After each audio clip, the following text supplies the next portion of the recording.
Welcome to the Wicked Awesome Cast, episode 137. I don't know if there's any special significance about 137. Do we get a goal? 1337 would be a special one. It's the more That's Danky true. Kang comes for you, Alex. Yeah. Oh, Danky Kang. Yes. Who is Danky Kang? Don't worry. It's more for I'll know what? soon enough. I'll know soon enough. The primal force known as Danky Kang. Yeah, we've made it. I don't know what's special about 137, but we did it, guys. We did it, boys. Pack it up. We're done here. We hit This 137. bit needs to end. It does, but I'll keep dragging it on until someone steps in and says something else or continues the conversation for episode 137 of the Wicked Awesome Cast. 137. Someone please help.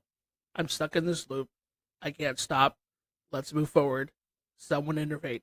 Innervate. Wow. That's a wow term. Someone intervene, do something. Help for this 137 All right, episode of the Wicked Awesome. Yeah. I'm going to interject. I played game. I played game this week, but I played Dungeons of the Endless. That's pretty much it. Because mostly I was watching AGDQ. That for those of you that don't know, that is Awesome Games Done Quick. It is a week-long, 24-hour charity marathon. This the one in the winter supports Prevent Cancer Foundation.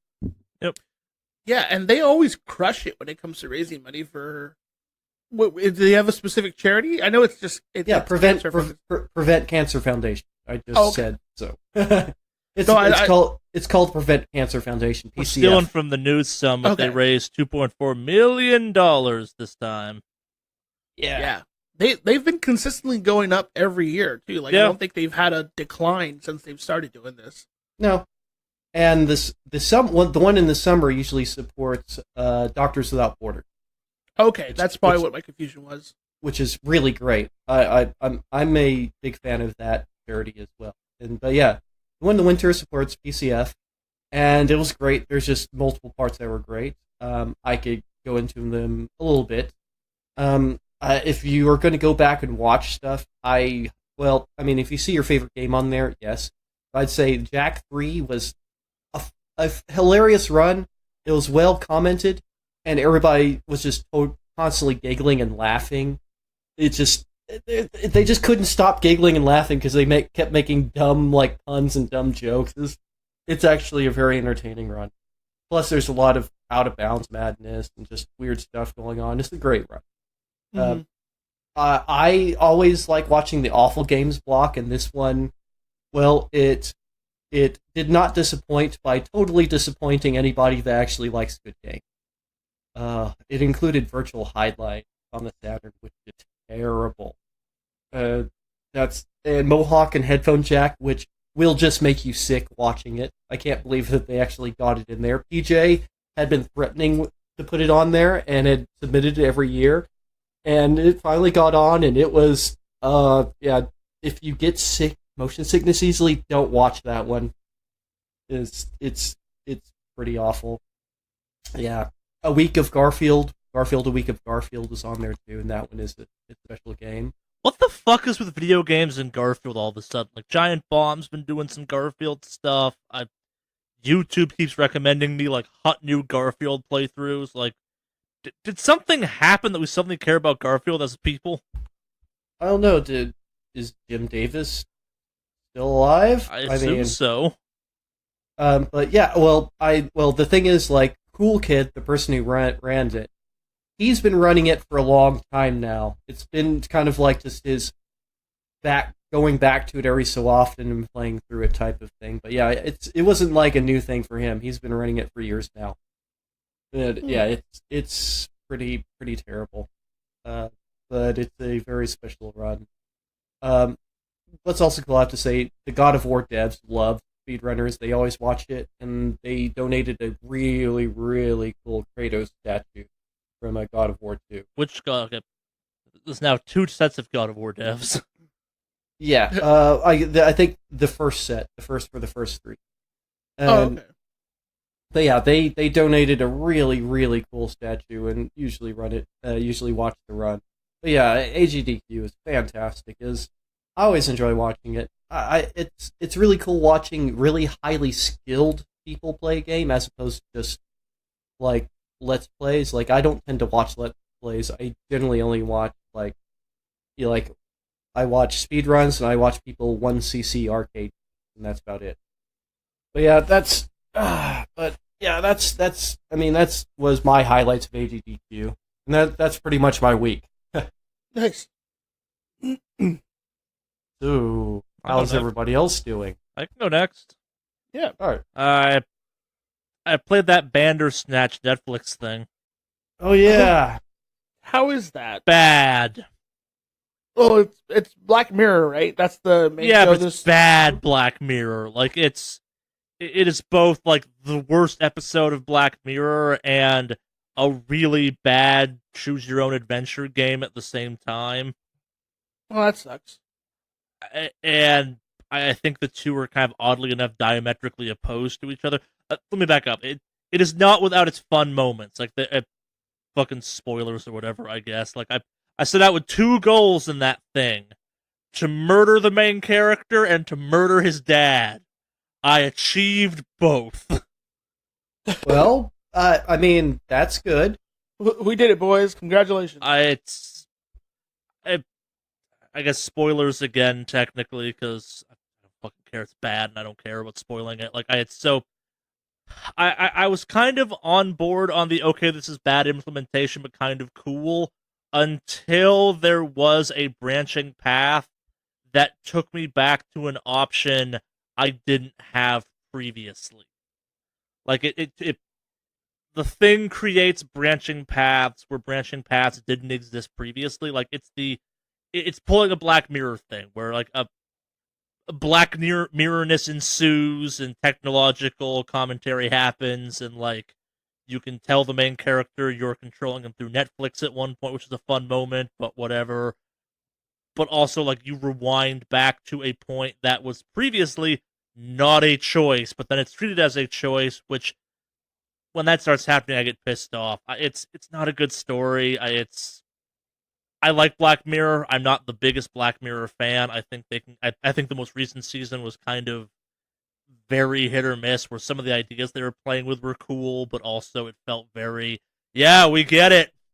Technology bad, Black Mirror. Do something original now. Like it lacks the first season's originality of we're gonna blackmail the Prime Minister to fucking that pig. Yeah. Well, I mean, their first season was so good. I mean, it's almost unfair to compare every season since to it. I might argue the show was better before the Netflix purchase, but Yeah, I think so.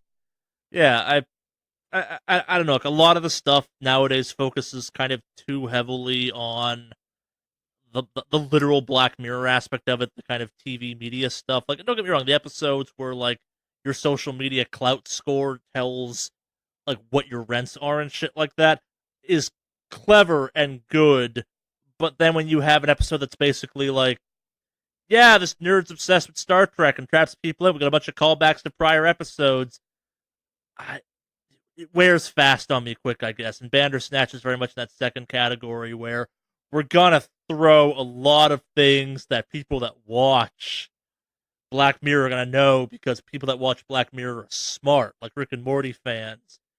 But then the actual implementation of Bandersnatch is bad. Yeah, but I successfully murdered the main character and his dad, which is all I cared about in that thing. It was a goal I came up with about halfway through the time I was playing it. Me and my girlfriend were like, we sat down, tried to play through it, and just every time we got kind of a game over screen or like a bad ending, it was the, okay, why are we doing this? This isn't fun. It's bad Black Mirror. Like, and the Black Mirror-ness of it is the fact that you're going back and replaying stuff, which could have been cool if it didn't like go so far up its ass. Like, there's a Pac-Man monologue in there about how like the reality is Pac-Man, and Pac-Man just comes back to life when he dies. That ends in predictable murder and or suicide. And you're like, yeah, of course. Okay, it was bad in the same way Ready Player One was. Ready Player One is pretty bad, but that's mainly because the source material for it is garbage. I would argue it was also bad because it got bogged down in like, hey, do you get that reference? Do you get that reference? Do you get that reference? That's kind of what Bandersnatch felt like. Mm. Well, that's the book. By the way, the book is worse about being a listicle. Like, way worse about being a listicle. The book is bad. Yeah. It's bad. But anyway. On top of that, I guess. I'm almost done with Red Dead, I think. Like, I think I'm like 2 or 3 hours from the end of like that game's main game. I know there's an epilogue for that thing, which I probably won't be playing unless like things meaningfully change, but also like you could cut a sixth of that game and it'd be better. Yeah. That entire fifth chapter could go and it would change nothing. Which sucks. Yeah. No, go ahead. I thought if you're done, I'll jump in. No, I guess the last one is I've been hanging on the Anthem subreddit, and it's as a longtime member of Destiny the Game subreddit, the original and only true source for subreddits for Destiny and Destiny 2 at this point, as opposed to that new Destiny 2 subreddit that's full of blueberries and people that don't know the hardship of the first game. It's really funny watching essentially Destiny the Game subreddit before Destiny the Game actually came out, being like, yeah, this is gonna get real interesting in about a month and a half, isn't it? Yeah. A lot of people really want that game to be amazing, and it might be, but dear God, like, so many posts about, like, what can we as the consumers do to make sure this giant corporate entity's launch of a game is good? Answer nothing. Yeah. Except be on Reddit. Which is not doing nothing. Yeah. Yeah, be on Reddit. Oh, it's beautiful and incestuous and just like it's the this could explode or it could go either way. Like it's the most hopeful, like naively so thing where it's like me sitting there being like, I played Destiny. Oh yeah, Destiny 2 was fine. No, I played Destiny. I remember the days. I remember the beta that was just the first quarter of that game. The North remembers.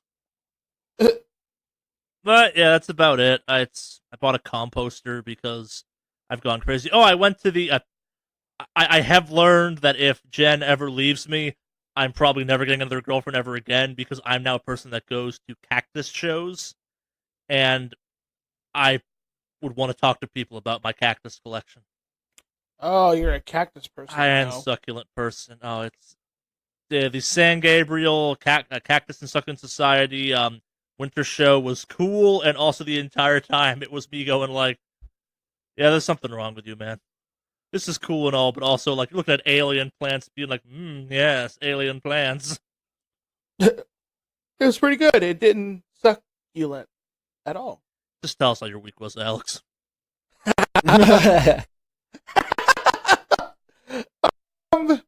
Sometimes a blizzard knee you in the nuts and make you call it daddy. Oh no, you know what? Actually, it's funny you mentioned that. I actually have been watching the dumpster fire get bigger and bigger from a distance. Are you still a subscriber? Yes, I am. Did it need you in the nuts and called you daddy at least once? Or made you call it daddy? Well, for having a subscription? Yeah, sure. So you're giving it money still. Yes, I never shied away from saying that. Every week I've said I am a whore to the system. Yep. And probably until I get banned, I will continue to do so. We should work on getting you banned. I'm going to pass on that.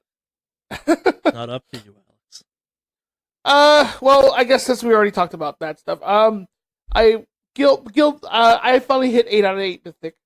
So I'm done with this raid tier. Does that make you happy? Just in time. Yeah, actually it does.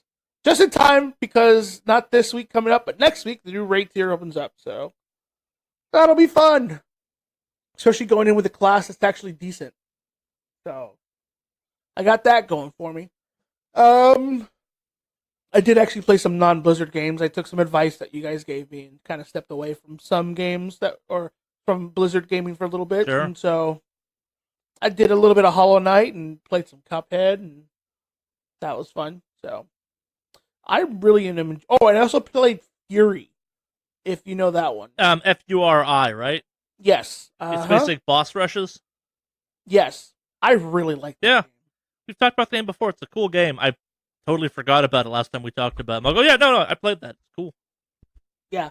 I love the soundtrack for that. The soundtrack really fucking ties that game together. Yeah. So I've been having. I mean, it's that like '80s weird synthwave. Yeah. Yeah. You might I like fucking love Bandersnatch that. then. Oh, perfect. No, you won't because Oh. it's still bad, but the soundtrack will be great. Well then I can live with a good soundtrack then. Yeah. So it was nice to kind of do that for a bit. So, and then I was like, okay, I did a couple games that were non-Blizzard based. Let's go back and play Overwatch, and I hate myself. So that went well, as long as it did. And I guess for real life stuff, I went to a reptile fair since we're going to fairs regarding, other hobbies and things like that. It's funny you mentioned cactus and succulents and all that stuff because we went to a reptile fair, checked out some cool stuff, and now I own a South Asian pitcher plant. Ooh, Those things pitcher are plant's stupid cool. hard to keep alive. Yep, they're Actually, very this one- delicate. This one is actually pretty cool, and not too hard to maintain. So Is the ground on it damp and swampy? I don't know. Mandy's taking care of that part I- because he wanted it, but we have the Carnivorous guide. plants are notoriously hard to keep alive. Yes, I am aware of that one. But yeah, we have like certain waters we need, things like that. Our location where we're at isn't too bad. So, but yes, we have a. All I know is it's a South Asian pitcher plant. I don't know the actual genus name and all that stuff, but it's pretty gnarly and also slightly terrifying. Because the only thing I could think of was, what if you get your finger trapped in the pitcher plant part? How long does it take before it'll eat your finger alive? You're fine. Like days? Weeks. Weeks? Yeah. And then I also had a weird thought of like, if I was some sort of crazy sadistic murderer, how could I use a pitcher plant to kill someone in a really creative way? So that Reality thought also ran is through my head. killing a human with a pitcher plant, not so feasible. Unless you, like, cut the person up into tiny bug-sized slivers. Well, like, even if you grew one to human size, it's not like you instantaneously die in it. It takes it's a fairly long dissolving time period. Like it's on par with decomp. It's the difference being like most animals starve to death relatively quickly and can't get out. There is like some acid or something in there too, but like it's not instantly dissolve. It's more you'd have to murder someone and put them in or like keep them sedated while they're in. And you still have to have a gigantic one. Yeah. I still think it's pretty just trippy to think about that, like. Oh no, like, I'm all for the idea that now not only does the fauna want to kill you in your apartment, so does the flora.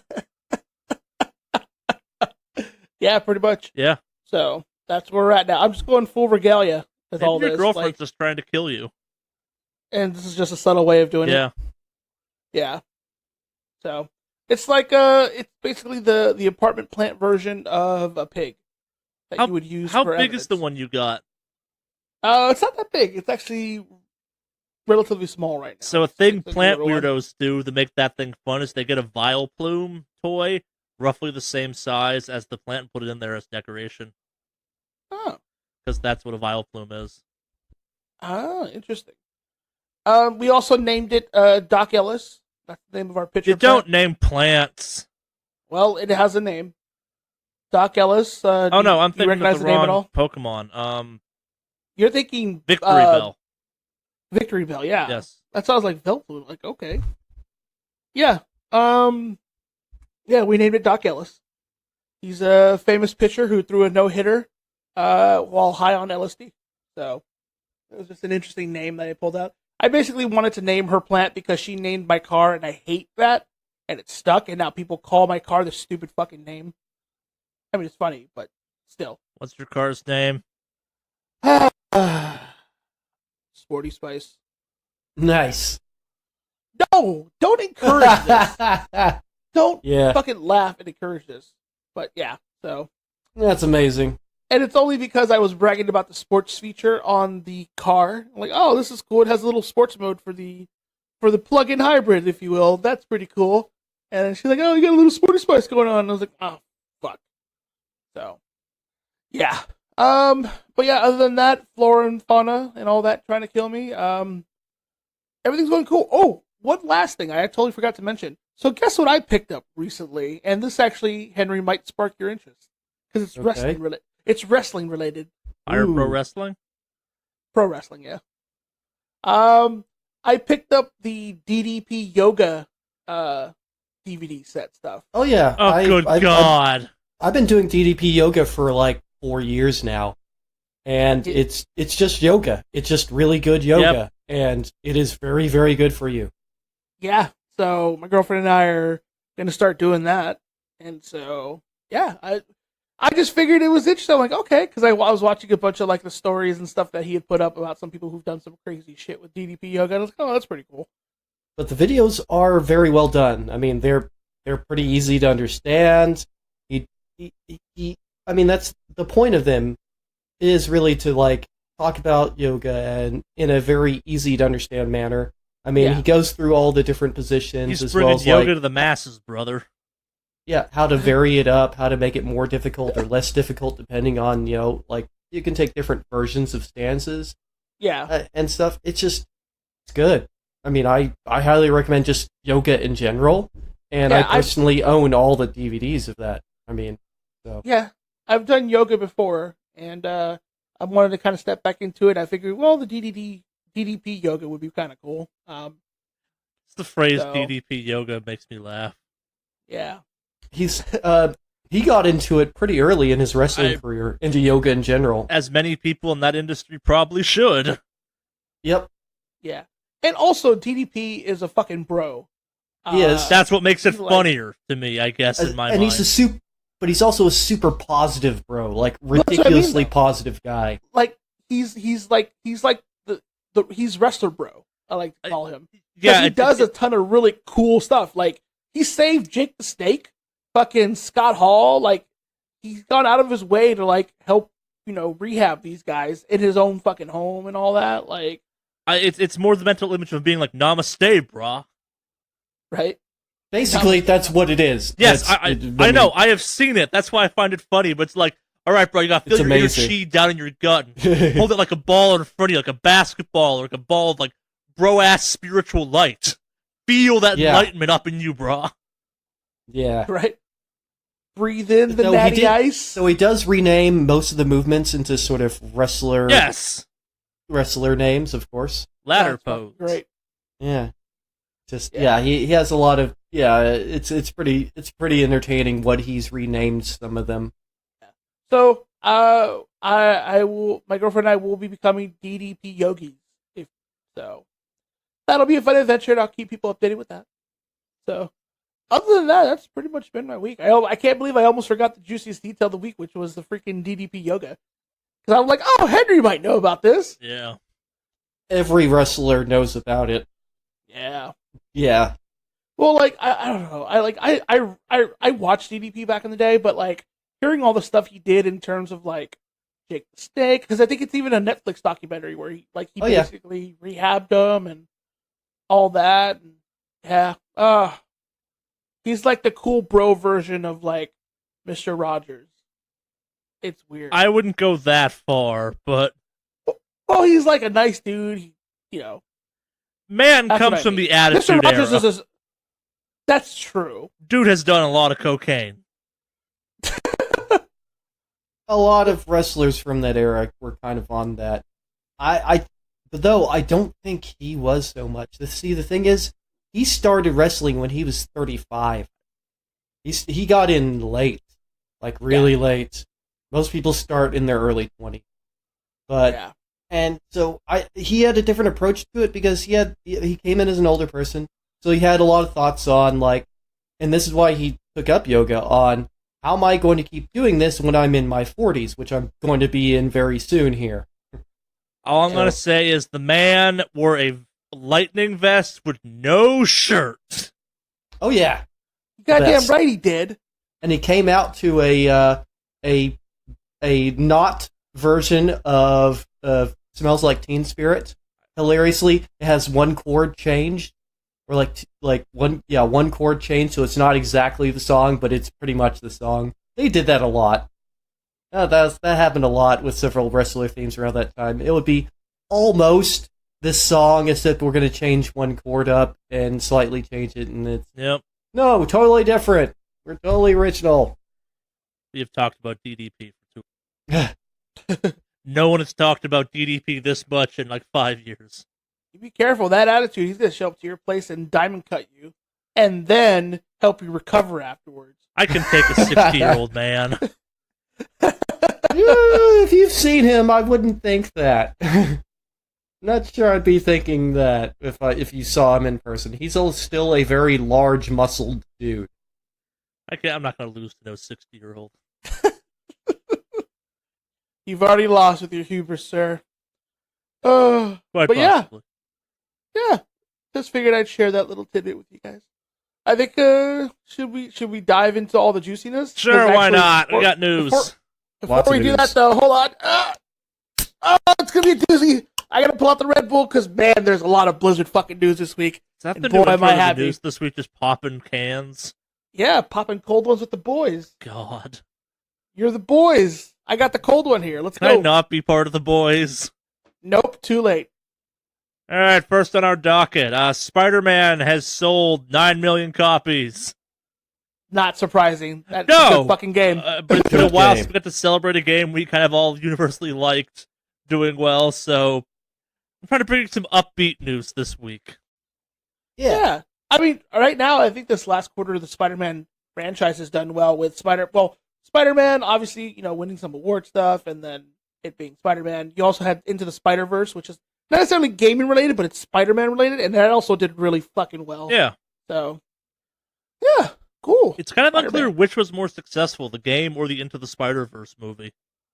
I'd be surprised. I'm interested in seeing those numbers. I may have to look into that. And I'm sure it's Into the Spider-Verse financially, but from kind of a public opinion standpoint, both have just been killing it. Yeah. I mean, people like the comic writers like the PS4 version enough to where the PS4 Spider-Man is one of the multiverse Spider-Men in their comic. Yeah. It's actually a separate Spider-Man. Yeah, I fucking That's love this. really cool. Oh yeah, like along with Spiders, man. Yeah, who's the best? He's Actually, he's Alex's nightmare. Yeah. I can imagine. Is he like Man Spider? No, he is a Spider-Man made up of like a billion spiders that are all hive mind together that think they're Peter Parker. Oh, Jesus. Yeah. He is Spiders Man. Okay. Not Man Spider, Spiders. Okay, here I go. Thanks for the podcast, guys. Yep. I'm trying to barricade myself. Yeah, he's hilarious and terrifying because he's always alluding to how he isn't going to eat for people. Yeah, he's not going to eat people. Totally not going to eat people. Oh, that's awesome. Yep.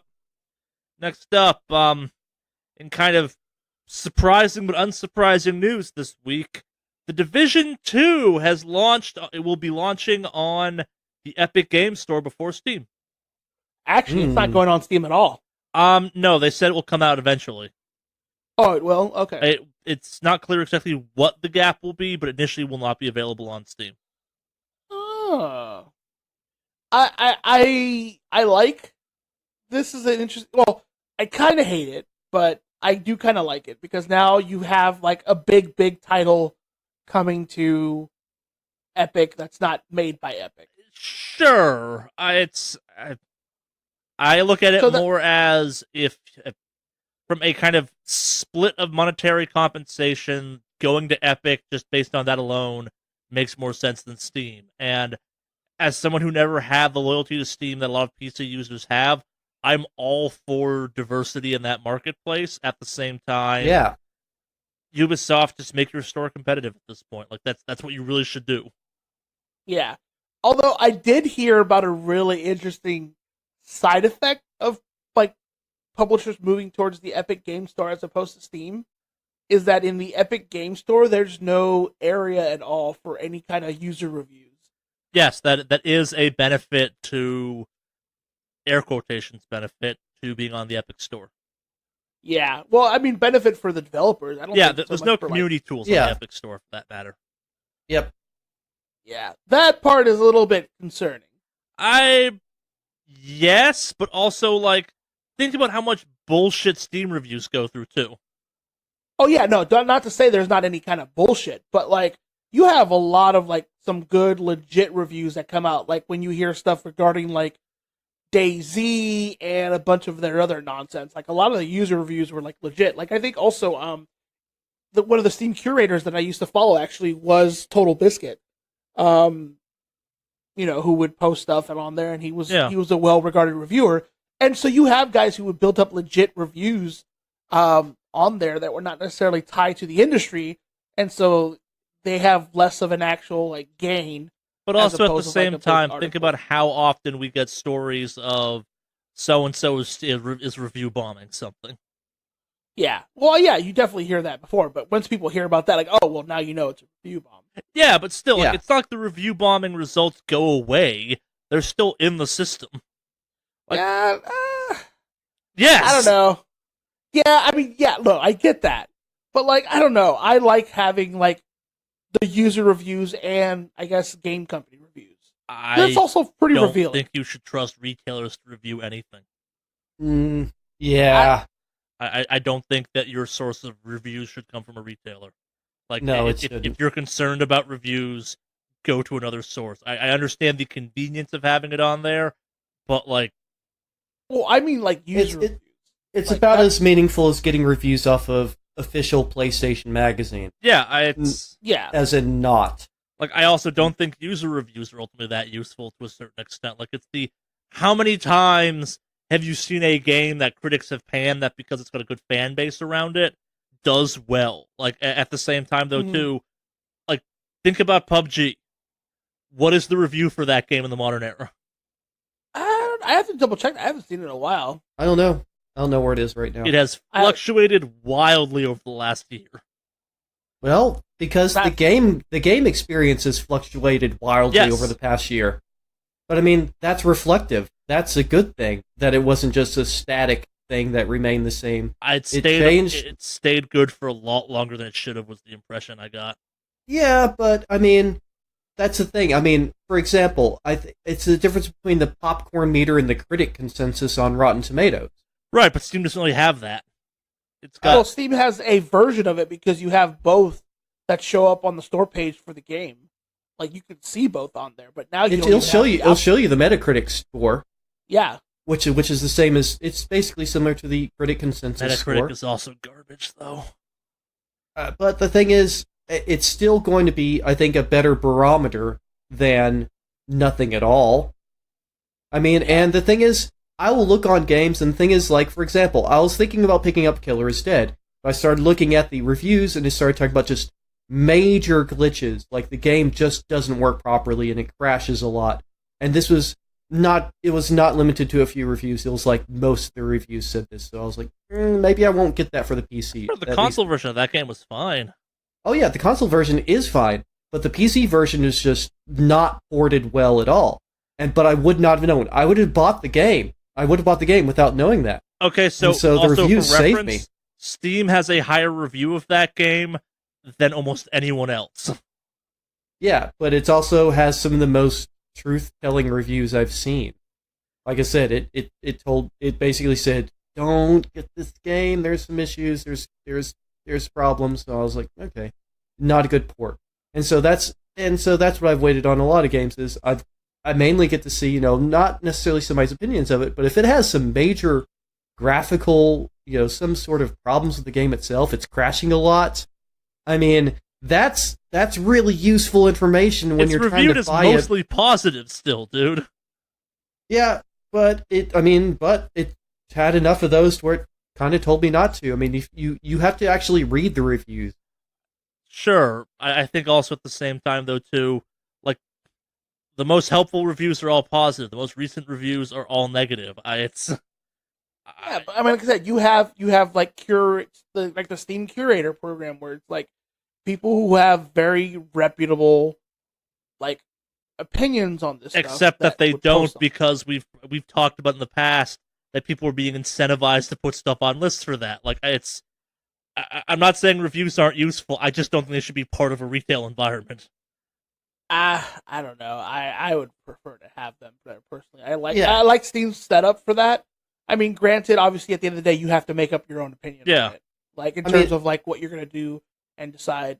But having the information there is something I would like to have. Sure. Whether or not I'll listen to the reviews, because like, you know, it's sometimes, you know, personal experience trumps over a review, if you will. But the option of having them there is one thing. But as opposed to where on the Epic Store, you don't have any signs of that at all. So yeah, Epic has also announced they're bringing some community tools to it eventually, kind of thing. But also, I'm trying to think of how many other like retail platforms don't have reviews. Technically, I don't know if GOG has one. Now that I think about it, I'd be surprised if GOG does it. I mean, obviously the Blizzard one doesn't, but it's only Blizzard games on there anyway. And Really, Activision, maybe I think EA's does.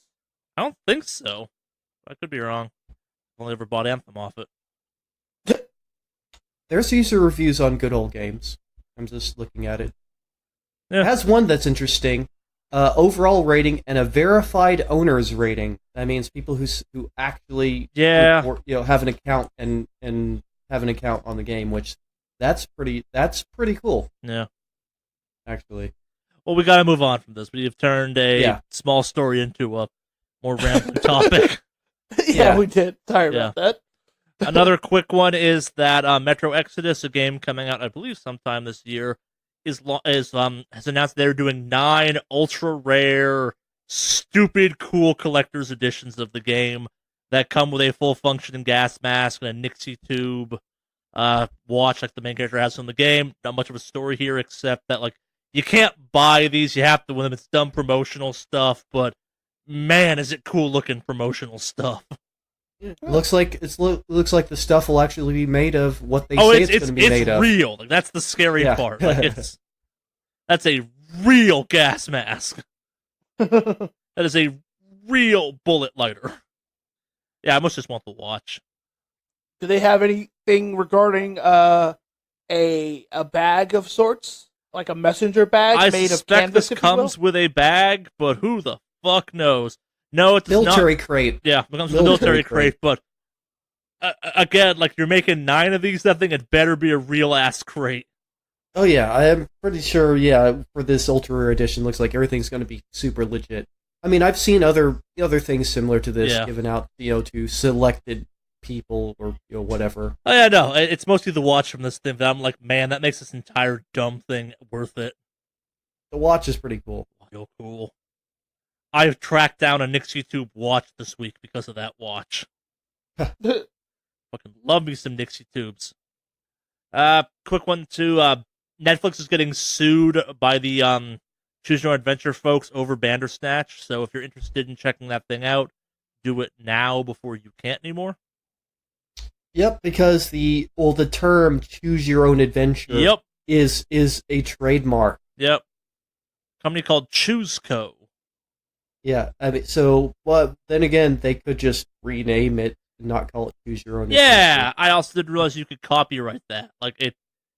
They didn't copyright the idea. They have a trademark on calling it Choose Your Own Adventure, as far as what I could tell from what they're. Yeah, but I guess I feel like that's been used enough in like Telltale games and stuff where it's.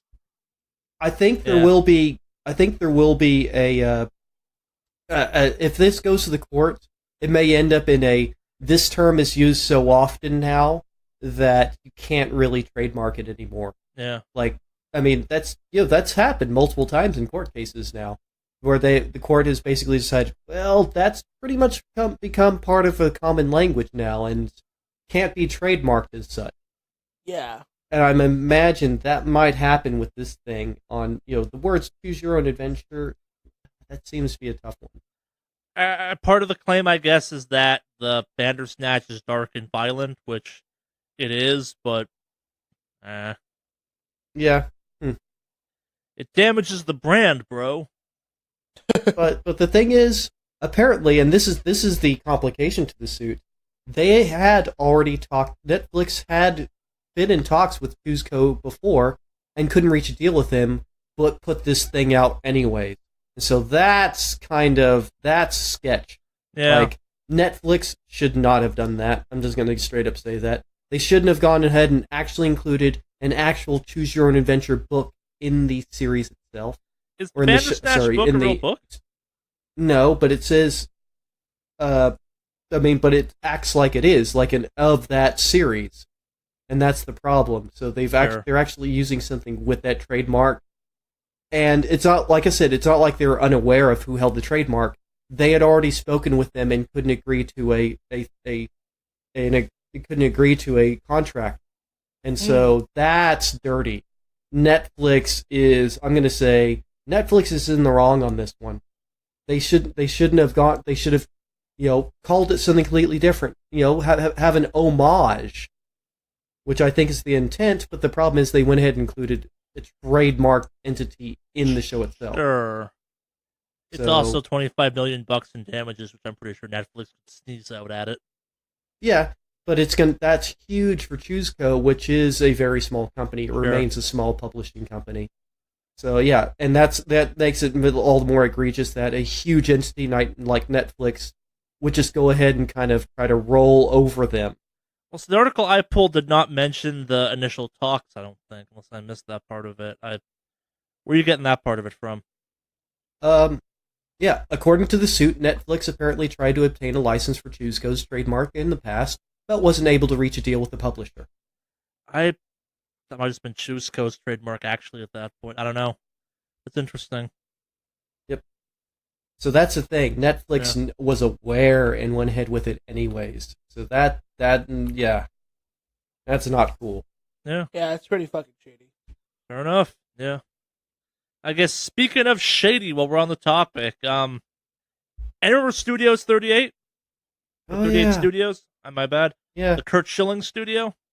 Yeah. Well, that ridiculous-ass lawsuit of theirs may finally be coming to a close. Oh, really? Yeah.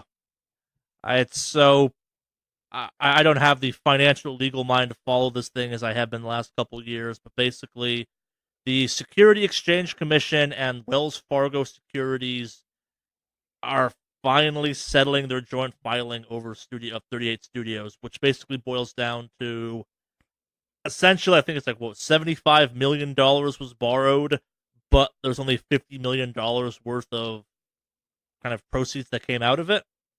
And kind of the sale of the company and all that stuff, so there was a $25 million gap, which is a problem for financial organizations. Yep. And it was unclear who was ultimately responsible for that.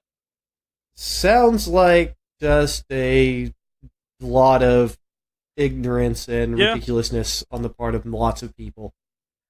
Yeah, and this kind of brings up the fact that, like, going back even to like 2012, I think, when the game kind of came out, it was, at least to certain people, very obvious financially the company was going to fail, just because, like, that company bought people houses, my understanding, which is nuts.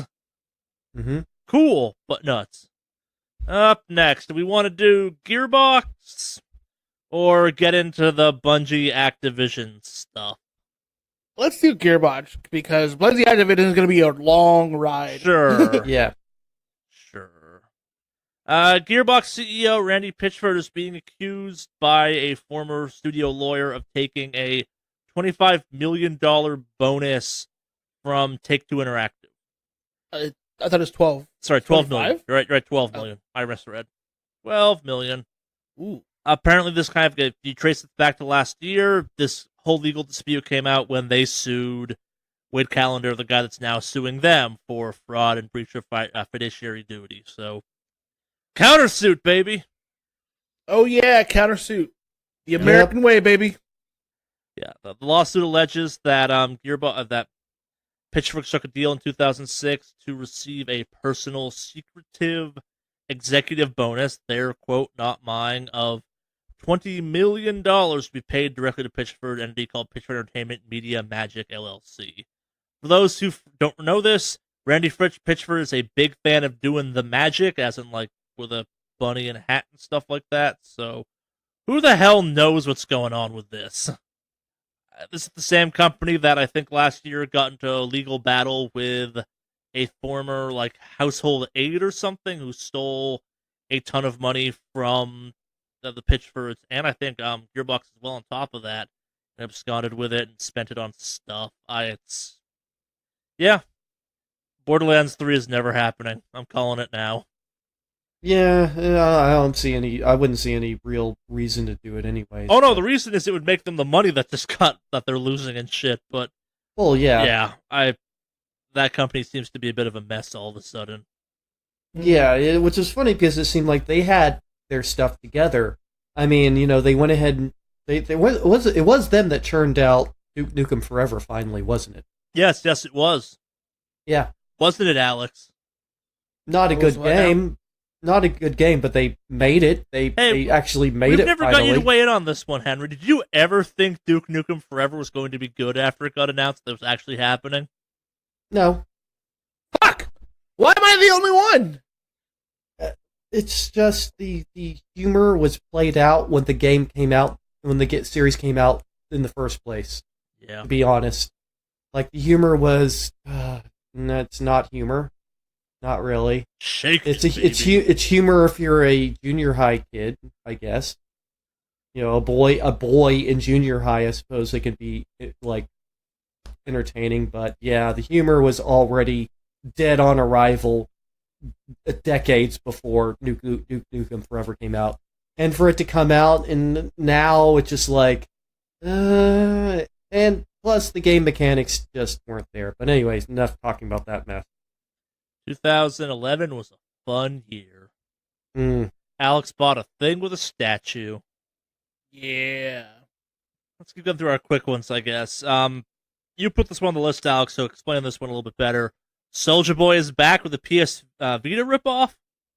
Yeah. So, I guess it was actually reported a few hours ago, and I just saw it, but, Soulja Boy is back in the gaming industry, boys, and he's got himself a PS Vita ripoff. You're not saying it correctly. What? Say it like Soulja Boy would say it. I have a new console to sell you. That's better. Dun, dun. That's what I want. Yeah. Oh, I kind of love Soulja Boy. I just love the refusal to quit at this point. Oh yeah. Yeah. So he's got a thing called the Soulja Game handheld, and it pretty much looks like a PS Vita. That is a PS Vita. I own one. That's pretty much PS Vita. Yep. So comes in blue though. Yeah. It comes in a couple different colors. Actually, it looks like. What games does it play? Have they detailed that? I'm looking at the article now, and I'm not seeing that. I didn't see it either. I didn't see anything. You could probably go to his actual website and see. Yeah. I'm going to the site, boys.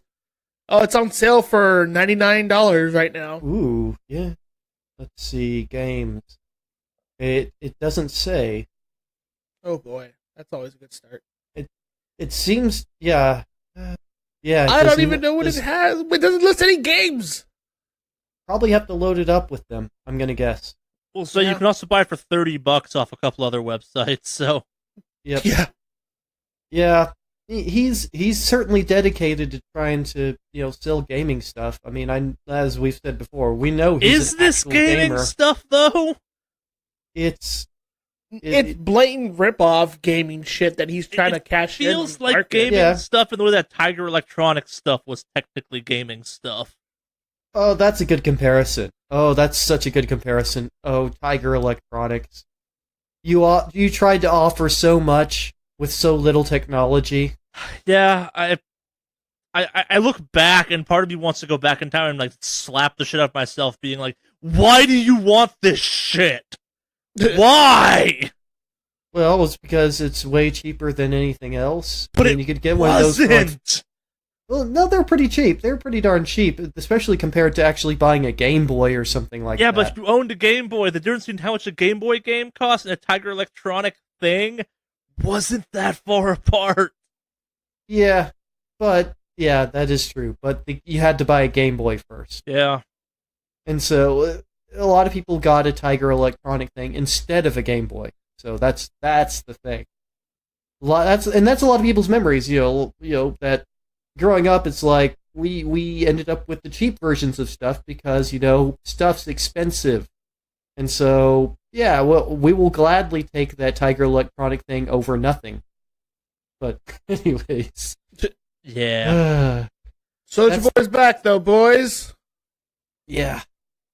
Let's see how long this one goes. I'm talking about the right thing, like those like weird like single game plastic handhelds. Yes. Okay. Yes. Yeah. I'm not insane. Yeah, okay. Yeah. That's what I'm saying. I know exactly what you're talking about. Like I said, it's like a lot of people remember it from their childhoods because that's what we got. I had one of those, but it was like a weird kung fu game. I think I owned a couple and could not figure out how you actually played them because like something about the angle required to play and the screen quotation marks on that one definitely like just didn't work for me or something. Well, I had a Castlevania one, and I think it was Castlevania 2 actually, but in any case, yeah, I had Castlevania one, and it was actually all right. But like those are fairly cheap, really. You know what was expensive? The Game & Watch stuff. That stuff was exactly the same thing, but like lots more expensive. Holy moly! Hey, but Game & Watch is in Smash now, so it was worth it. Yeah. The judge of your nostalgia is based on whether or not they're in Smash.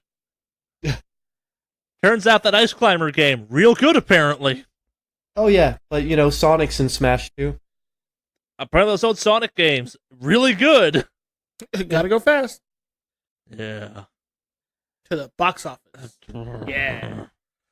I don't even know where to go next on this, but we got kind of some big ones that are kind of a little bit scattered. Should we just do the Activision, Bungie, Blizzard mess that is now? Yeah, they've had a doozy of a week. Twist that knife, Alex. Okay, so actually, I feel like it's only fair that you should talk about the Blizzard Activision or the Bungie Activision news. So sure, so because you are the Destiny player. Sure, here, so. let's kick this one off with like arguably the biggest news in some ways this week. That's not like, hey, there's a shit ton of money to help people have cancer and shit like that. Like a split that I did not realize was possible in the industry is that Bungie has successfully reacquired, whatever the right word is, basically all of the publishing rights and therefore all of the rights for Destiny. Hence, freeing themselves from the kind of weird 10-year contract that many Bungie fans and many Destiny fans have cited as the biggest problem in Destiny development. Whether or not that is true is up to some speculation, but the Destiny community's chosen to be like fucking overjoyed about this. There's a variety of, I think, kind of shitty stories in all honesty out there of like Bungie employees like celebrating with champagne. Like, you can celebrate all the fuck you want, but like the way it's reported feels kind of weird, where it's the guys, yeah, they're no longer together, but also like, we don't know if this means Destiny 2 is going to be good or not. Yeah. We've heard just as many stories of all Destiny problems being Bungie's fault.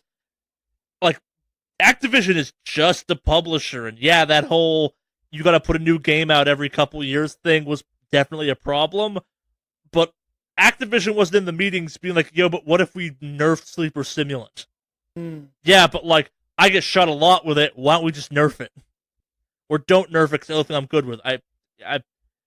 Time will tell. The people are short-sighted and don't seem to get how video games work, and it's fun being like, ding dong, the witch is dead on this one, but we'll see if this actually fixes Destiny. It's interesting having the path now where you can do a Destiny 3 or more large-scale expansions for Destiny 2 moving forward. We'll see. I'd prefer more large-scale expansions, and that might get me to go back, but who the fuck knows at this point?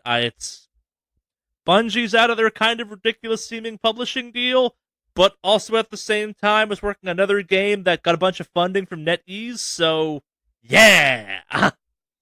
Yeah, no, it's really interesting, this whole angle there. Like, because hearing the stories of like the Activision employees like cheering and all that stuff, I'm like, wow, Bungie. That's kind of like, oh, sorry, Bungie, yeah, that was like, that's a little. It is. And the biggest news out of all of this was Devolver Digital doing what Devolver Digital does, which was getting out there and tweeting at Bungie, being like, "Yo, we should talk." I love Devolver. Fucking yeah, Devolver Digital. Do you? So it's like, well, that can't be the worst thing that happened, right? I mean, you lose a let's major go further. IP, like one of the biggest public-facing IPs of modern gaming. That's on 3 platforms now. That's trying out some new business models. That's got to be the biggest thing to happen to Activision this week, right? Ooh, no, sorry about that. Let me take a sip of this Red Bull real quick because I'm gonna need the energy to go over this shit going on. Yeah. So they finally released some Overwatch lore, and the reason I'm bringing this up is because this actually segues into the story that we're gonna cover. So they announced that there's a new Overwatch, or there's a new gay character in Overwatch. It's actually not a new character; it's a character who's currently on the roster. But so they announced, hey, Soldier 76 is gay. He had an affair with a guy named Vincent, I believe. Or not an affair. He was involved with a guy named Vincent and ultimately chose his duty over being in a relationship kind of thing. And it just felt really off. Yeah. Like, don't get me wrong. Okay, so just to preface all this, totally cool with like, hey, if your character's part of, like, it happens to be gay, this and that, that's fine. That's story writing. Like in Brooklyn Nine-Nine, I don't know if you guys watch that. Like, I Captain do. Holt Captain Holt in that show is gay, but him being gay does not define him as a character. Sure. Like, Yeah. he's absolutely beautifully well written. Man, that show is fucking wonderful, by the way. But anyway, this one just felt really like, hey, guys, Soldier 76 is gay. We're being inclusive, right? You can't be mad at a company that's, like, trying to be inclusive. And it just felt so fucking pandering. Like, It felt weird. Like, so, as someone who finds the whole shipping culture of Overwatch a little weird for an arena shooter, when this news article popped up, I looked at it, it was like, the fuck? Yeah. Well, it's more that it really does seem like kind of shoehorned in. Oh yeah, no, that was it the seems what the like fuck. it seems like Tracer was always like, she was planned from the beginning to be gay. Like she was always going to be gay. That's something that they had planned, and that was just kind of a part. That was just that's just her. But this seems, they pulled this out of nowhere. I mean, it's as a person that's actually of the LGBT, it feels unbelievably pandery. It feels super pandering at this point, especially rolling into what we're about to roll into. Yeah. But yeah.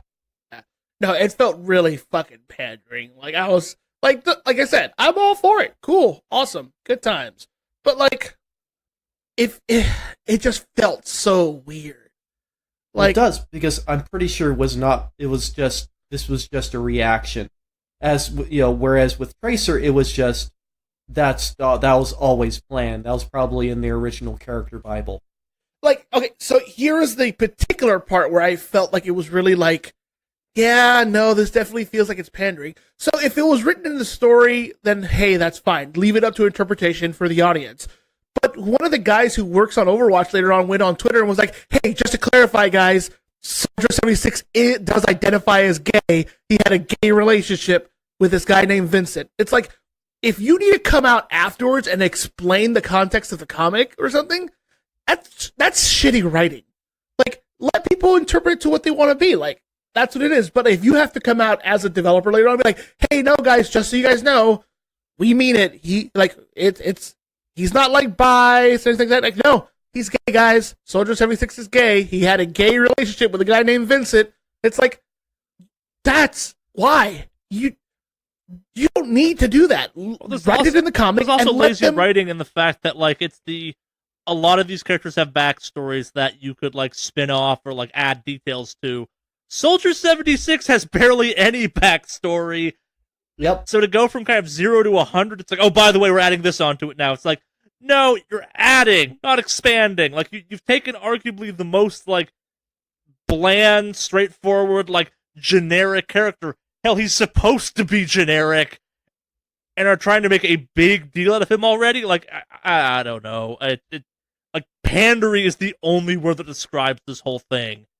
And Yeah. there's a comic, so obviously, like, some time and effort was put into it, but also, it's only a comic. Yeah. So, anyway, so Blizzard, obviously is pushing this angle of like, hey guys, like, we need a win. Let's get some good press going, right? Ooh, it turns out that was actually the catalyst that led to the story coming out the following day about a former Blizzard employee who was actually by the name of Jules. Jules, I guess his name is. He left a long tweet post talking about how he left Blizzard's esports team after being the subject of racial discrimination during the time in his company. And apparently, like, it went on for a long fucking time, and he tried to bring it up to HR and supervisors, everything. And, like, I mean, he was involved. I think it was the Hearthstone esports side of things and all that. But, like, yeah, no, it went on for a long fucking time. So from what I was reading in terms of the tweet post, it was mainly revolving around how his manager just considered him flat out sexist because he was Mexican. Was that whole angle that she was pushing? Fun. And was just like, okay, just to be upfront, Mexican culture, there is a certain level of, like, you know, man has to be a man. Like, that's a thing. That's just a cultural thing. I would say that's like, dude culture across the board with some frequency. Yeah, but I think there's a certain level that's kind of turned up a little bit, I think, in Mexican culture. Like, yeah, and I think, and it's not like, and it's also, I think, also kind of exacerbated by the fact that, like, Spanish happens to be one of those languages that has, you know, masculine pronoun or masculine nouns and feminine nouns and things like that. So, anyway, but that's beside the point. But she basically pigeonholed the guy into saying, hey, just because you're Mexican, you're probably one of these chauvinist pigs because that's what you are as a Mexican. And this went on, like, for months. Like, that's all he basically got. Because of his heritage, that's who he is. And that he has a natural inclination to be sexist because he's Mexican. So, yeah, it went on for a long time. He had panic attacks. He actually had to seek psychiatric help. But it went on for a long fucking time, and he had mentioned, like, it's funny that Blizzard talks about wanting to be all-inclusive and, like, doing all this when I went through this for fucking months, and Blizzard didn't do shit. So, yeah, it was basically, here's actually the quote in particular. The reason he came out with the allegations, things like that, is that I wrote this today because Soldier 76 announcement and subsequent tweets I did triggered me. The reason why it triggered me wasn't the message, but who it was coming from. Blizzard Entertainment. The idea of inclusion, representation, and every voice matters and think globally was never meant for him and other people of color that he had spoken to who worked for the company. So, yeah, it's not necessarily looking good. And I think he's actually gone as far up as filing a federal complaint against Blizzard for what he went through in his company or when he worked there. So, yeah, it's oof. Yep. Yeah. So, obviously, of course, just to preface this, these are allegations. Nothing has been confirmed yet. Allegedly. But yes. So, just going to put that out there now. So, before anyone thinks we're treating this as fact, these are allegations that are coming out. But like I said, the dude has filed federal complaint, and so they're going to be looking into that one there. So, you figured, okay, well, we have potentially one potential federal HR investigation. Like that, it can't get any worse, right? Right? Let me say it. Let me say it. Go ahead. But wait, there's more! And we're going to throw another investigation on top of that. So, as Charlie mentioned earlier, Activision did split from Bungie. So, there's that nice little divorce going on with that. And it looks like, of course, Bungie's got full Destiny custody rights, which is nice. Although I will say for PC players, because I, of course, have Destiny 2 for the PC, they will continue to keep supporting Destiny 2 on the Blizzard launcher platform. It seems to be a weirdly amicable separation, at least from the outside, and what they're officially saying on how publishing and hosting is going to work, which is weird, but yeah. So, following the announcement between Activision and Bungie, obviously Activision stock took a pretty fucking steep dive. I think it went down like 10%. More than that, I think. Yeah. Started at 7, and then it went down to about 12%. since the release, and I think a good chunk of that was actually on overnight trading or whatever they call it. So after that, there is now an investigation being led by Pomerantz LLP, which is a law firm that specializes in corporate functionality securities and antitrust class litigation. And I guess they're looking into the whole idea of why Destiny was why Activision, Bungie, and that whole split, and yeah, like what happened shadily money-wise in terms of why this separation or is happening, considering they have like how many games that they have planned or signed up for originally? Didn't they have like a 5-year contract deal or something like that? 10 year. Yeah. But they're like, yeah, nah. So, yeah, that's there's this going on and all that. Yeah, when you're under investigation for fraud, that is serious. And I mean, this is fraud for, well, what they're saying is unlawful business practices. There again, like this is, allegations, not this as, this is an ongoing investigation. But yeah, like it says, like even within their daily operations, that is incredibly serious. Like if any of these allegations turn out to be true, like this is, I mean, even for a massive company like them, this could actually maybe take a chunk out of them for once. Yeah. So between two CFOs leaving, a federal investigation filed in terms of their discriminatory practices with employees, a separation of one of their, I guess, developers and a big franchise, their stock dropping to about 50% from where it was last year. Because last year, Activision stock was trading for about 80-something bucks, and now it trades for around 40. Yeah. You figured, okay, well, I mean, it can't get that bad. Like, we're done, right? That's enough. That's the pummeling. We're good. We got one more. But wait, there's more.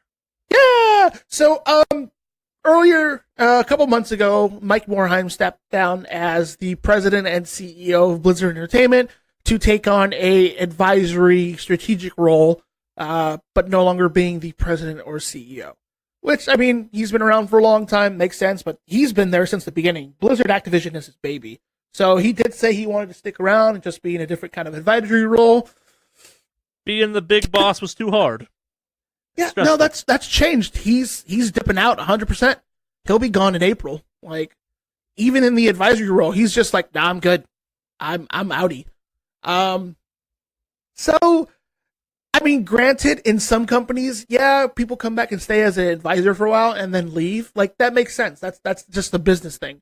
But, like, this guy was hailed as, like, the anti-CEO. He, like, anybody who talks about Mike Morhaime who worked for Blizzard was always like, this guy is a fucking phenomenal guy to work for. To have this dude who's been around since the beginning and basically created Blizzard Entertainment, and that's his baby, to just be like, I'm severing all ties, has gotta be fucking damning in terms of, like, what that the relationship is between Blizzard and Activision now. I don't know. It doesn't bode well. And not at fucking all. So between him leaving, two CFOs getting poached by two non-gaming companies. I don't know if you guys noticed that part, but yeah, but also at that position, like, let's be real, you're a business person at that point. You're gonna go where the best business opportunity is for your career. And I understand that some people might be like, but why would you ever want to leave gaming? And the answer is, Activision is successful as is Blizzard, but you know who's really successful? Netflix. Netflix. So, yeah, yeah, that's a lot of Blizzard news. He was a co-founder of that company. Yeah, no, that's his baby. That's what I'm saying. Yeah. And he's just be like, no, I'm 100% stepping away. Like, I'm out. And it's not like I don't think he's retiring so much, though he probably could at this point. He's not that old. Actually, it's funny. People looked into, like, his net worth in terms of, like, all the stuff he's done with Blizzard and all that. That dude's worth $1.8 billion. He's not necessarily, like, he's definitely not struggling, but, like, he was staying there for the sole reason of being there because that's his company. That's what he created. And even now, he's like, I'm stepping away. He's gonna go launch Warcraft 2. Yeah. And I mean, like, you've had a bunch of big name dev people from Blizzard who just left. Like, you have a couple guys who left from Hearthstone who have now went on to create their own gaming company. We what are talked they about called? last week. Second Lunch or something like that. And Dinner, now, yeah, something like that. And they're creating I guess they have a Marvel franchise they're working on. They might be like a Marvel card game, but who knows? Because the guys they worked on Hearthstone. So you have those guys heading out. You have a couple of the old Blizzard, was it the old Grand team or whatever you will? I forget there's a name for it, but yeah, those guys are gone. Now you have people are jumping ship. Yes, and lots of people. Oh, wow. Yeah, and these, like I said, I can understand people who've joined the company later on, but these guys are there from the beginning, and yeah, I don't know, man, it's not looking well. Well, yeah, wow, awesome week. Yeah, for Blizzard. Last little tidbit, really quick before we go. Do you remember a while ago, Charlie, I talked about how Blizzard was sending out surveys? Actually, Henry, I think you were on the podcast for this one already too, but Blizzard was sending out surveys, kind of getting feedback on, hey, what kind of stuff is working for WoW and what isn't? Would you be willing to have a 10-minute Skype session with us and tell us a little bit about what your opinions are for the game? I don't know if we talked about that on the podcast or is beforehand, but yes, I remember you talking about that, yeah. Yeah, so they recently sent out another survey, and in that survey they talked about how often do you watch Hearthstone esports? If there was no esports stuff planned, would it be a big thing? How likely are you to buy card packs after watching esports events and things like that? So, Hearthstone, watch out! Hearthstone esports canceled, confirmed.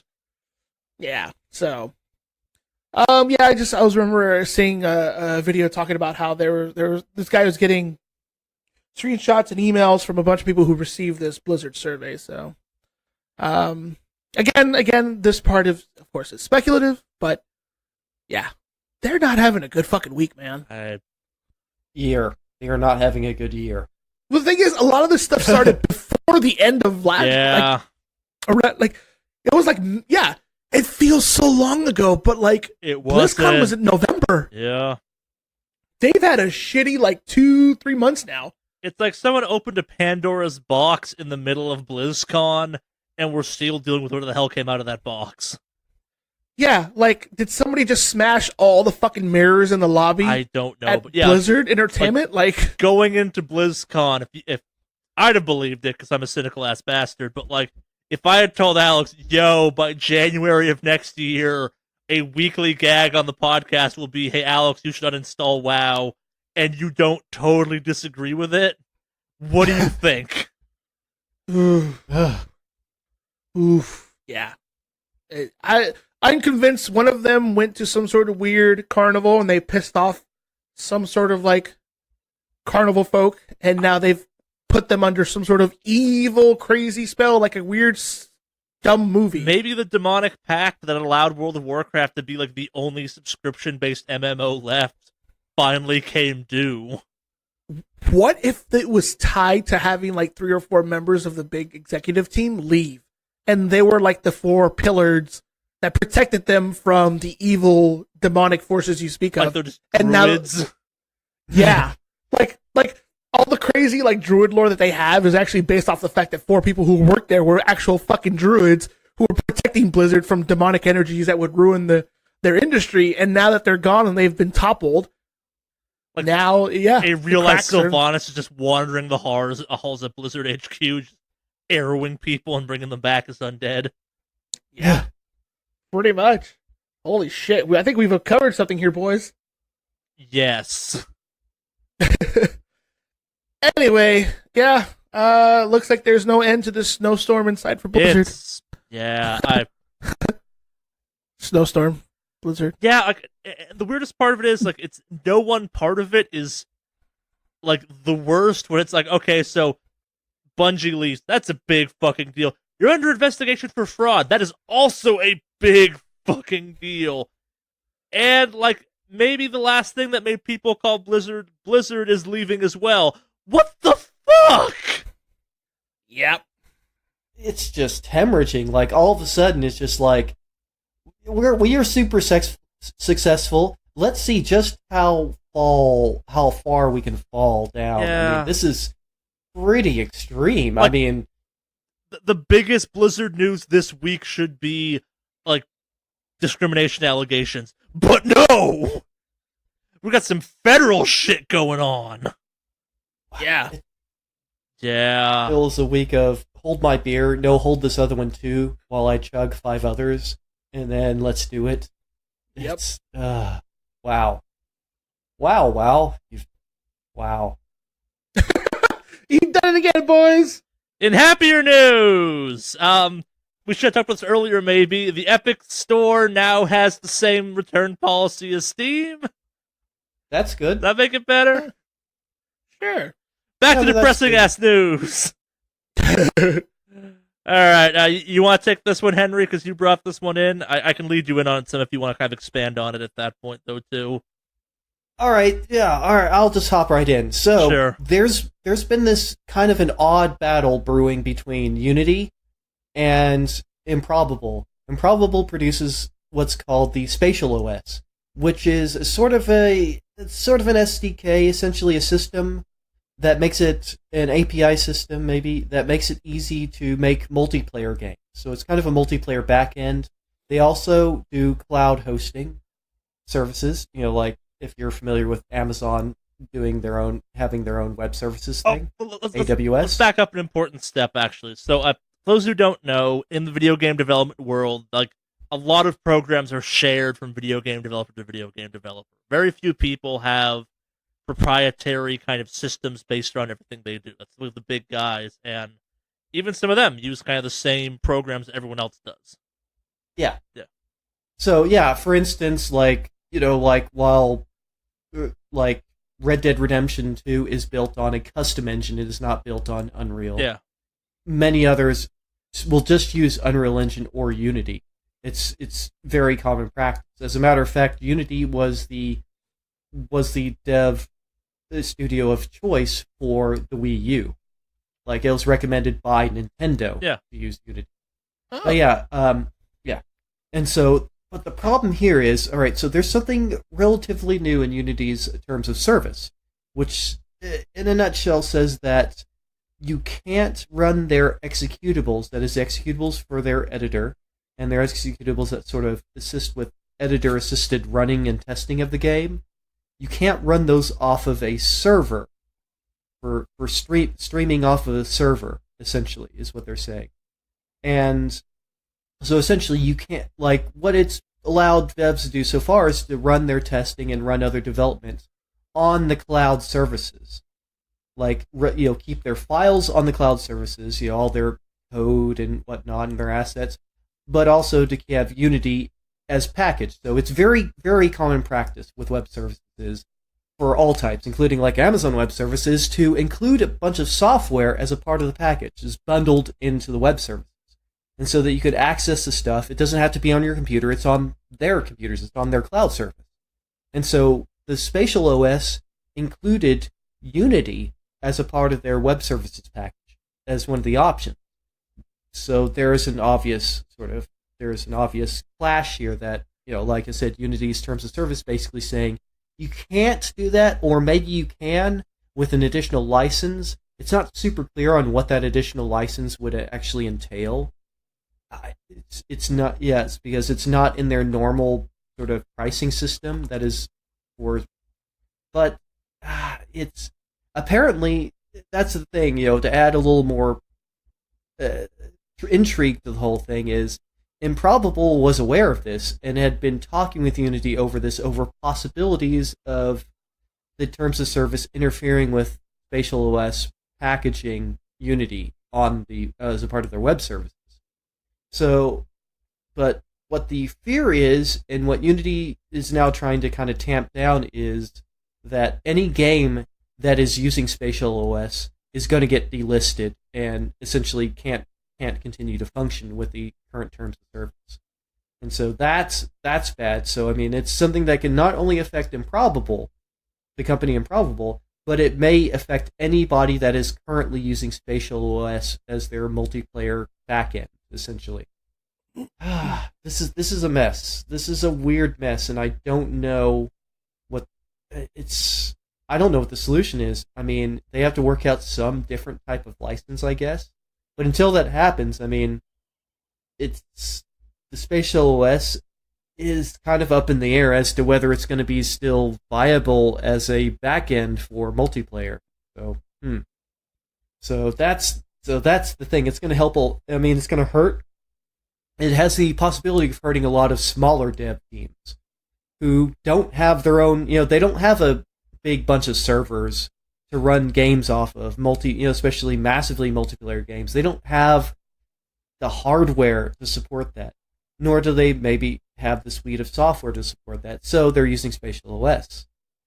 But Unity, however, has countered with their own public kind of comment that they've put on their blog, saying that no, it shouldn't affect games already using Spatial OS, which I'm not sure how that works either. It's so up in the air. This is just broken.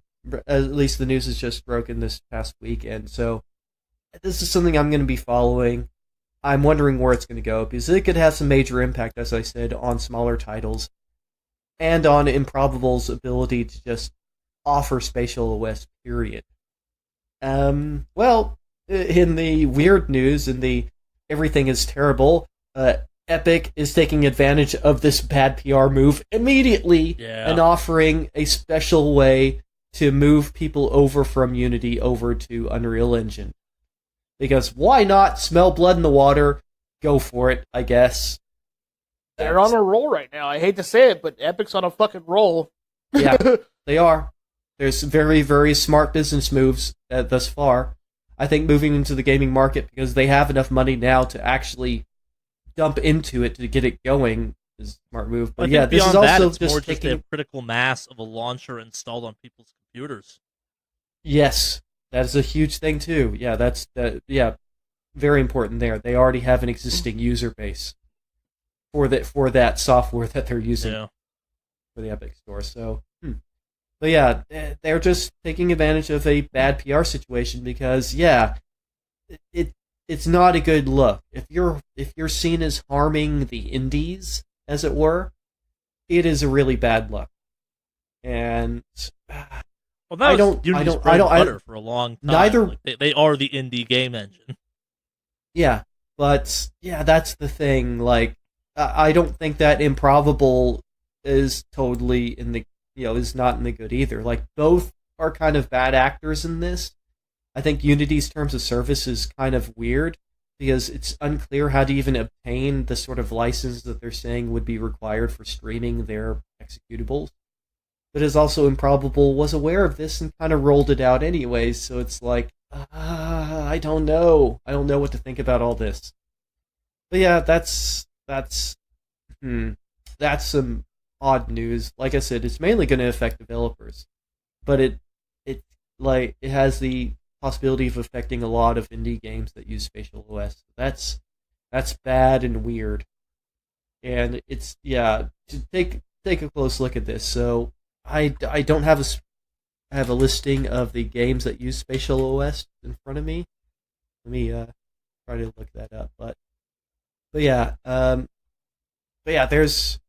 a lot of people are reporting on it now, so I'm seeing that. So let's see some games. Mavericks, Worlds Adrift, Seed, Scavengers, Seed, who made Clang. I've played Clang. Well, I played a demo of it. I think I have too. But yeah, Mavericks by Automaton Studios. Like, there's a certain number of games that are being put out with this technology, and they're all this current legal battle. It could put it all in jeopardy. Unity says it doesn't, but that's not clear either, really. So, that's I think it's something worth tracking for a while. Yeah, it's weird, because Unity's been kind of the good guys in that space for a long ass time, and this feels like, at least I haven't kept track of it, but like I haven't seen it. We've not had any news about like any major CEO changes or anything like that at their end of the thing. So this feels like a weird misstep, or I don't know. Yeah, I think they just need to be clearer. I mean, that's the problem. Even as they've reworded it recently, Yeah. the terms of service is still very vague on these things. Very, very vague. So there's a purpose for having vagueness in these types of contracts, so that to allow you some wiggle room, that is, when things are a little murky to begin with. But in this case, they need to make it way more clear, Yeah. so that at least the people using Spatial OS aren't panicking like they kind of are right now. Yeah, and that's just it too. Like this might be nothing necessarily. Yeah, It might be something, but this also might truly be nothing. It's like that's Mhm. always the issue in terms of service stuff, because we've all seen in terms of service, they are horrifying to read, and they put you to sleep. Oh yeah. Which is why you should do the terms of service on new TVs, because they are data mining you now, which is terrifying. Yep. But that's not important to this. Yeah, I am sure we'll talk about this sometime down the road, hopefully, and hopefully it's in a better light than what the fuck is going on. Yeah. This feels like it's going to develop more before it ends. Yep. Yeah. We got 2 more news stories that we're going to lead you on kind of a okay topic. We're going to try and put our most positive one at the end. Yeah. I almost didn't include this one this week because it's kind of an okay, but Amazon is officially leaping into streaming game services. I say it's only an okay because they've now joined the tens of companies that have all said they're doing this to varying degrees. No one's really doing it necessarily is Sony with their PlayStation Now stuff, and that's it's okay. It's not great, but it's a thing. Google had that demo of what was it called? They did Assassin's Creed Odyssey a couple months back to various degrees. Maybe Amazon gets it right. They definitely have the cloud and the install base and the users and the Jeff Bezos getting sued over stuffness to maybe do something with this. So who knows? They have so much money. They have so much money to throw at it. Yeah. I mean, they've been wanting to really dive hard into the games realm for a while now. That's why they bought Twitch. Yeah. The Twitch was a part of also a larger desire just to get into streaming, period. Hell, Star Citizen's using their proprietary engine. Yeah. So, yeah, Amazon they've been pushing into gaming and wanting to be a part of the gaming, I guess, overall industry for a while. Oh. This is just an obvious move. Oh, I just made a weird connection in my brain. So we're going to talk about Star Citizen for a quick second, but in kind of vague terms. Star Citizen, at least as it currently exists, is a very resource-intensive thing to run on your computer. Yeah. The community around it has gotten very used to playing it on, Shadow Play or something. There's a service out there that's essentially streaming PCs set up exclusively for gaming. Yeah. If Star Citizen hits in a big way, being already set up to be a streamable version of Star Citizen could be very financially advantageous. Yeah. I wonder if that's part of it all. That's interesting. Yeah, that's an interesting connection. Yeah, it's weird because we talk about cloud gaming every once in a while. Star Citizen is the only game I'm actively aware of that is very involved in the cloud PC kind of streaming space of workstations. Almost all the YouTubers that do stuff for Star Citizen are pretty frequently sponsored or advertising for that stuff. I want to say SIG, which is that's even come out there and said, hey, here are the best services to use to run the game a little bit better. I don't know why I didn't think of this sooner on this topic, actually. I'm sure I'm speculating more than I need to on this one, but imagine if it was hey, you can play WoW on any fucking shitty ass computer you want because it's streaming from Blizzard's hardware, which could be the case for hey, we have this very controversial game that might require you to build a whole new computer, or just fucking stream it. I've already proven it works, or it can be played via stream. Yeah, we'll see. Not much more to say on that one. No game's been officially announced. It's just me speculating on that one. But, yeah. And last but certainly not least, some of our most positive news this week. Berlin, a country or a city kind of, apparently it's a big epicenter for this type of stuff because they're doing it, has opened a museum that's the history of kind of queer history of video games, which is cool. Yeah, it's super cool. Like you can check it out on their website. They do have an English language version of the press release, and yeah, it's spanning 30 years of history of queer representation, and it's interesting because you can look at them and practically track how well, basically progress, on the social front. And it's like a digital tracking of acceptance and such and progress on the social front. It's fascinating, especially seeing the early stuff that existed, like from the 90s. I mean, that's really interesting. Yeah. It's the Rainbow Arcade exhibit at the Schwolles. I'm sure I butchered that museum in Berlin. If you're curious and/or local, it's running until mid-May. If for some reason you're gonna be there, yeah, I'm always happy when shit like this exists. Yeah, It's really fascinating, and definitely I'm kind of a game historian essentially, I guess, in a sense, because I do study it a lot.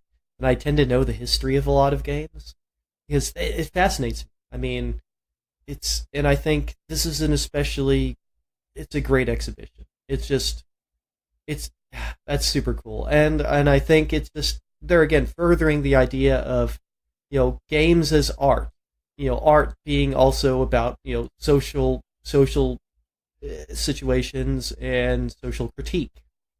Yeah.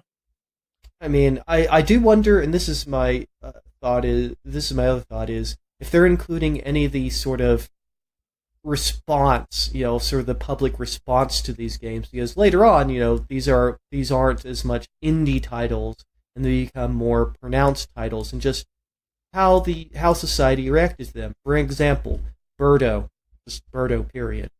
The reactions to Birdo, or Poison in Final Fight. If you're familiar with either of those. Yeah, I'm not sure I know the Birdo one necessarily. I know the Poison one. Well, Birdo is they've at different times said either a transvestite or trans, either trans, cross-dresser, or they've been very coy about it because it doesn't seem like they want to. And even now, they're still a bit coy on the whole thing. Nintendo of America is.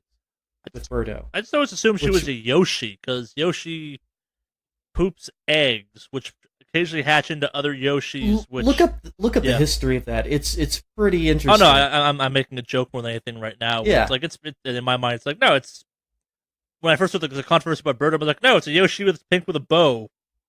It's a Yoshi, a genderless animal, correct? Right? And that's like, no, it's more of a thing because gamers are terrible. Yeah, but basically, it's if those that don't know, Birdo is Catherine in the Japanese versions of the game. It's called Catherine. I forgot about that. Yeah. And the Super Mario Brothers 2 manual, and I remember this in the manual, says that Birdo is a boy who thinks he is a girl, and would rather be referred to as Birdetta. And so that's some early interesting representation. And yeah, like I said, but just seeing how people reacted to that and how kind of coy they are about the whole thing, it's an insight into there again, sort of a society's acceptance of these ideas and of people. Yeah. So, but yeah, I love the fact that this is going to be a museum exhibit. That's fantastic. Yeah. That does it for news this week. We have no emails, but if you wanted to contact us, how would you go about doing that, Alex? Very simple. You would pull up your email client of your choice, hit new mail, and in the to box, you would put wickedawesomecast@gmail.com. You would fill out a subject, and then put your message in the body of the message. What is that email again, Henry? That's wickedawesomecast@gmail.com. wickedawesomecast@gmail.com. As well as it sounds, down in the show notes, except to raw. No emails this week, unfortunately. So, anyone got anything they want to say before we get the hell out of here? Matrix Online. I have to bring it up once per Just the podcast. unsubscribe from WoW already. You know, it's funny you say that because the one thing that made me unsubscribe from WoW was the Matrix Online. Just unsubscribe from WoW, dude. I can't, man. I'm a whore to the system. Just do it Sorry. for like a month and see how you feel. I can't. I'm signed up for every 6-month renewal. They will prorate it back to you. I know this because I've done that. How about this? Cancel next 6 months resubscription. Just do it. I'm stuck, man. Just do it. I'm stuck. I can't get away. I'm sorry. Also, speaking of that, I will also be kicking off streaming again with the new rating tier coming out soon. So keep an eye out for that Friday and Saturday nights, usually starting around 9:30. I hope next week you're coming back from that rating tier being like, okay, yes, I unsubscribe. Wow. Yeah, that should be in about 2 weeks. So keep an eye out. Anybody who's interested in watching me go through raids in Heroic and Mythic for the new raid tier, yeah. He plays a rogue, so Yep, I play a rogue. So, but yeah. yes. That's pretty much it. Oh, Mave Online across the board for all the social medias. There we go. That stuff. Yeah. Anything for you, Henry? Yes, I will probably start streaming at some point in the future, but not quite yet. I am Kraken Zero on social media. That's Kraken, and then that's ZER0. That's on Facebook and Instagram. And on Twitch, I am Nomad HAR. That's my username for Twitch. But yeah, that's kind of it for me. And as always, I'm just Mordak, MORD4K on fucking everything on the face of the goddamn planet. SWS stuff will return eventually. Still house stuff getting in the way and all that funness. Yeah. Posting lots of sinister ass photos of my dog on my Instagram. That's about all I'm up to lately. Dog is shady as fuck. But yeah, that's about it for this week. Who wants to take us out? Cue the metal.